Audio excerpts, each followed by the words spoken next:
उपवासाला खिचडी आपण नेहमीच खातो, पण आज त्याच खिचडीपासून बनवणार आहोत झटपट होणारी चटपटीत उपवासाची मिसळ. आणि विशेष म्हणजे ही मिसळ फक्त 10 मिनिटात होते. त्यामुळे वेळ न घालवता पटकन बघूया उपवासाची मिसळ. नमस्कार, मी संजना स्वादिष्ट किचनमध्ये तुम्हा सर्वांचे मनापासून स्वागत. उपवासाची मिसळ बनवण्यासाठी आपण घेतलेली आहे खिचडी,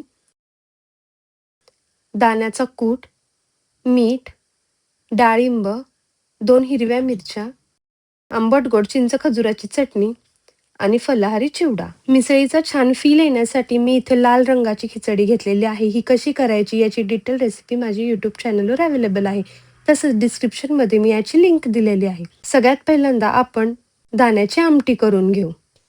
त्यासाठी मी इथे घेतलेला आहे अर्धी वाटी दाण्याचा कूट. तुम्ही तुमच्या रिक्वायरमेंटनुसार दाण्याचा कूट घेऊ शकता. याच्यामध्ये आता आपण घालूया 2 हिरव्या मिरच्या आणि आता हे मिक्सरला फिरवून घेऊ.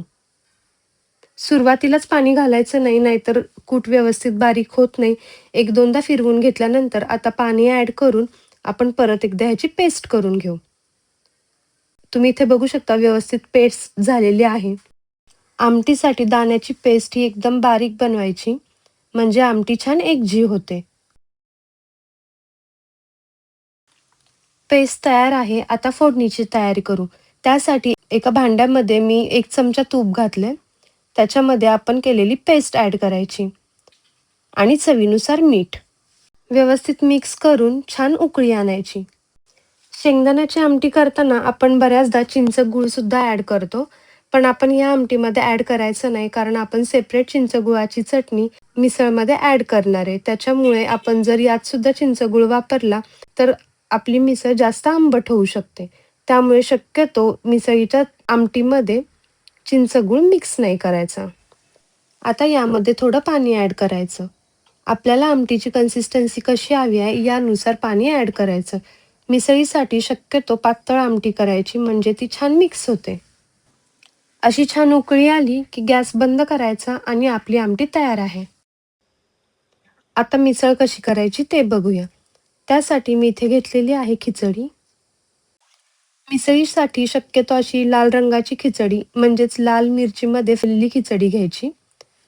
त्यामध्ये मिक्स करूया आमटी. आमटी आपल्याला हवी तेवढी त्यामध्ये मिक्स करायची. इथे मी 4 चमचे आमटी मिक्स केली आहे. आता यामध्ये ॲड करूया गोड चटणी. मी ही घरी चिंच गूळ आणि खजुराची गोड चटणी बनवली आहे. याची डिटेल रेसिपी हवी असेल तर मला कमेंट करा. 3 चमचे मी चिंच गुळाची गोड चटणी ॲड केली आहे.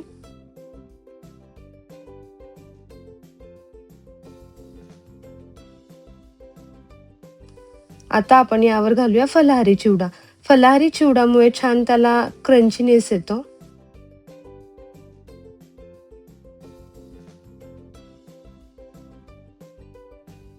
आता मिक्स करूया थोडं डाळिंब. डाळिंबामुळे अजून छान आंबटपणा येतो मिसळीला आणि मिसळ चवीला छान लागते. पुन्हा एकदा आपण थोडी चिंच गुळाची चटणी ॲड करू आणि अशा प्रकारे आपली झटपट होणारी उपवासाची मिसळ तयार आहे.